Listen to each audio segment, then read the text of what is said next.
Tendenca për protagonizëm përdor individin për ta kthyer fokusin gjithmonë më shumë në ato instrumenta që i ofrojnë atij aprovimin e shoqërisë për të.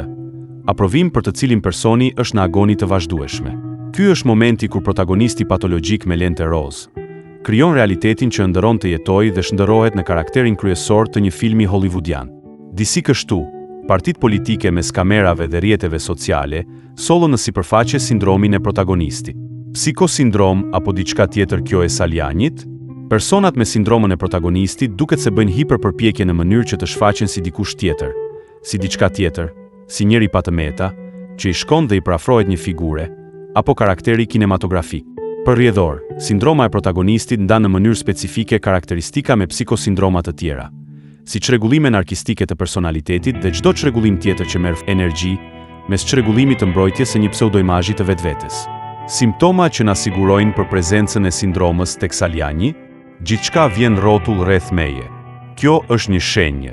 Jeta ime është e përsosur, dhe kjo është një tjetër shenjë. Duhet të nënvizojmë se sindroma e protagonistit nuk është thjesht sëmundje psiqike, por edhe një kulturë pop e ekranit dhe medias. Përpasoj, red flag është paraqitja e filtruar e jetës, duke shfaqur një imazh të rrem që t'i bëjnë përshtypje njerëzve.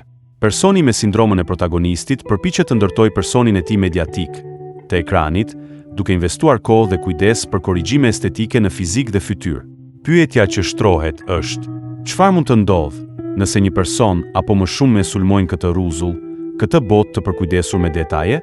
Personat me sindromën e protagonistit inatosen kur hasen me kritika apo me humor të hidhur, pasi vështirësohen që të mund ta ndajnë këshillën nga fyerja. Këta persona besojnë se çdo lloj kritike bazohet te xhelozia dhe është diçka që vë në kërcënim imazhin e tyre. Kjo shpesh i bën literalisht agresiv dhe në prapaskenë asgjësues. Të gjithë ata që vuajnë nga sindroma e protagonistit shtyhen gjithashtu të romantizojnë vështirësitë e tyre, në vend që të kërkojnë përzgjidhje reale. Këtu na vjen ndërmend burgosja dhe vetdorëzimi. Historia e njerëzimit na tregon dhe vërteton se fundi i protagonistit patologjik, psikoprotagonistit, ka qenë gjithmonë fatal. Pse? Sepse janë të gjithë njerëz me në mesatare në aftësive të logjikës, intelektit, mund të themi se janë persona me aftësi të kufizuara të fjalës, artikulimit dhe argumentimit, por kanë qëllimin, protagonizmin, që i heq zvarr dhe i gjakos pafundësisht derisa largohen nga kjo jetë. Këta personazhe të shoqërisë marrin fund edhe për një shkak tjetër, pasi janë të vetmit njerëz që mendojnë vetëm për veten, për pseudoimazhin, për epicendrën, për protagonizmin. Edhe kur i shërbejnë si sklav dikujt tjetër, e bëjnë për vete dhe vetëm, derisa prekin tradhtin dhe vrasin padronin. Në të gjitha këto marrëdhënie përfundojnë me armiqësi të përjetshme dhe zakonisht asgjësohen prej tyre. Nëse ju thon diçka këto që dëgjuat deri më tani, vazhdoni të më dëgjoni. Sa më sipër është edhe deputeti i Bashës, Saliani, tipik i personit me sindromën e protagonistit. Në ditën e marrjes së një vendimi të formës që prerë që e dënon me burgim, Saliani u end dhe u telendis ekraneve televizive, me përçartje dhe përsëritje frazash bajate, me akuza të vonuara, të fëlliqura, për të rrëmbyer sërish vëmendje, për të bërë sërish protagonistin edhe me tragjedinë e tij. Saliani në këto 14 vite në politik, ka vërtetuar se është një psikoprotagonist që shqyen edhe sarkën e tij. Vetgjakoset, një atomokton vetëm për të rrëmbyer vëmendjen. Saliani vërteton çdo ditë se është shembulli më i pashembullt i një politikani që cipa e munguar i duket sakrificë opozitare. Saliani dhe të ngjashëm janë gangren në politik, do të guxoja të thosha, fatkeqësi. Humbjet e Salianit dhe Bashës, si dhe shpurës së Sallahanës dhe mehanës politike të opozitës, janë humbje të turpshme për nga forma dhe për masa. 2011, Saliani ende i qumësht nga ueti i Henrit, humbi thellë në Korçë në zgjedhjet bashkiake, ku u zgajt për pjarin e kandidatit dhe jo vetëm.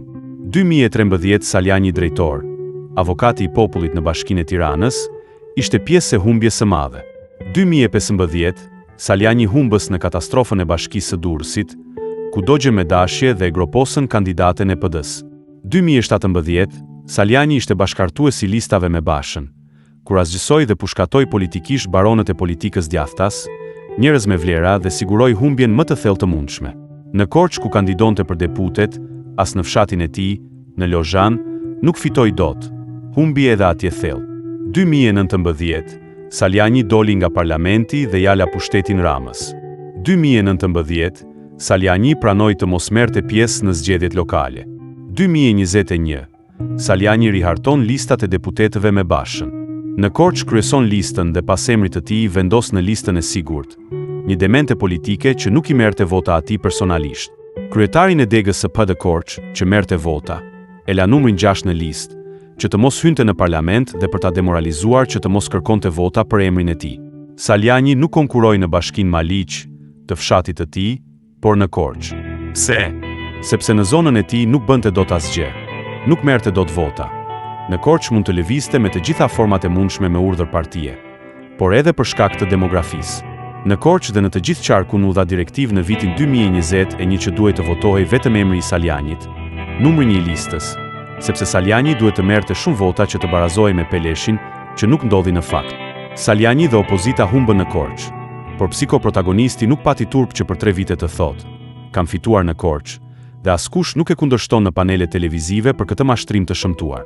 2021, nga shtatori dhe deri në mars 2024, Saliani nuk shkeli asnjëherë në Korçë, pasi e kishte dëbuar kryesia e degës së partisë dhe kryetari i saj. Deputeti nuk shkeli asnjëherë në zonën ku ishte zgjedhur.